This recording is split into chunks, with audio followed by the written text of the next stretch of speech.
For most negative information in your credit report, the statute of limitations to report that information is 7 years from the date of last activity. Now, you may hear me, again, bring up date of last activity, DLA, later on. This is a common, it's an important note to make, because what happens, for example, if you have a debt that, a medical bill that you thought your insurance company was supposed to pay for it and they didn't, and you paid your copayment, didn't know about it. Then 6 months later you move, change your address, the hospital billing office can't find you, they send it to a third-party collection agency. That third-party collection agency then will try to collect that debt from you, so you'll be harassed by phone calls and letters from another company, if they can even find you. If you've moved, a lot of times they don't. Now, if collection company A can't find you or can't recoup that debt, even if you flat out don't pay, don't return the phone call or don't send them anything, if they can't collect on it, then they'll sell it to collection company B. Now, collection company B most likely will then report it to the collection agencies as a brand new collection based on the date that they got it. This is a tool that these collection companies use often to try to bully people into paying for debts and make it look like it will always stay on your credit report.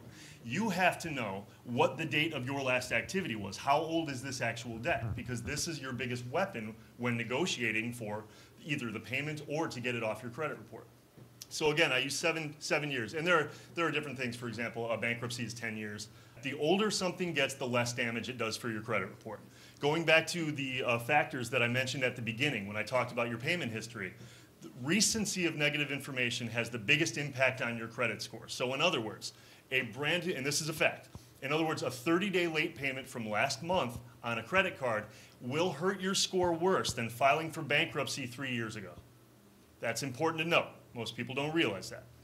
The recency of negative information is far greater. So, that being said, then every time a company recycles a collection and tries to make it look like it's new and try to harass you to paying it, if you know how old that is, number one, you can appeal to the credit bureaus and say this information is not accurate. This is the date that this went to collections or whatever, or this is the date that I missed my payment, etc. And at about the 4-year mark, it probably isn't having much of a negative impact on your scores anymore. It will only stay on your report for 7 years, but after 4 years, in the state of California, a collector cannot legally make any contact to initiate trying to collect that debt from you. After 4 years, they can't call you, they can't send you a letter, they can't harass you for payment, and they can't threaten you with a suit. They cannot sue you for that money after 4 years. However, if you don't know what the date of last activity is, and they sell it on and on and on, most people, they prey on the fact that people don't know that, and they'll keep threatening you, and they'll keep saying it's going to a law firm, it's going to go to, you're going to be sued, etc.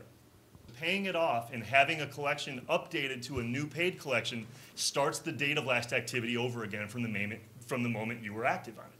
So if you've got a 6-year-old debt, and somebody calls you and says, this is going to stay on your credit report, you've got to pay this off, you've got to get rid of it. And you pay it right there, and they say, okay, we're going to update it to a paid collection. Now you've just basically added a brand new collection to your account with a zero balance, but a brand new collection, so that will hurt you.